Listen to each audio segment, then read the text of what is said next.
الله الذي خلق السماوات والأرض وأنزل من السماء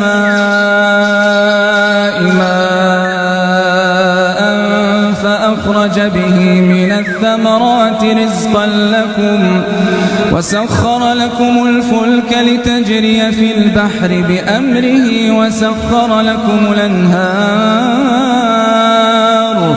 وسخر لكم الشمس والقمر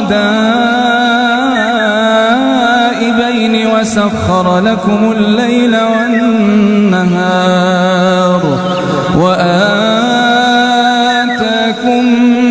من كل ما سألتموه وإن تعدوا نعمة الله لا تحصوها إن الإنسان لظلوم كفار.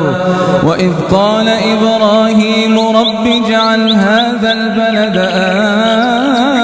آمنا واجنبني وبني أن نعبد الأصنام رب إنهن أضللن كثيرا من الناس فمن تبعني فإنه مني ومن عصاني فإنك غفور رحيم.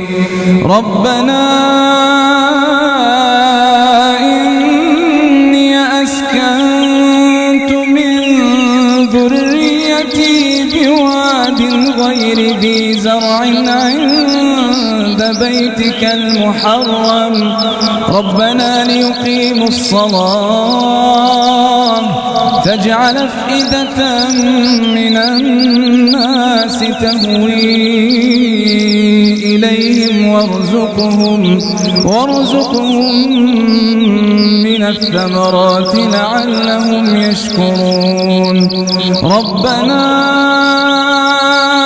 إنك تعلم ما نخفي وما نعلن وما يخفى على الله من شيء في الأرض ولا في السماء الحمد لله الذي وهب لي على الكبر إسماعيل وإسحاق إن ربي لسميع الدعاء.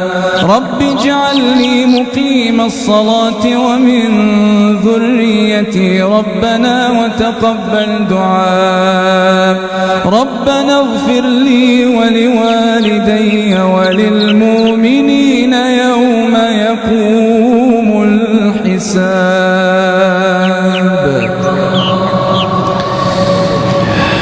الحمد لله رب العالمين الرحمن الرحيم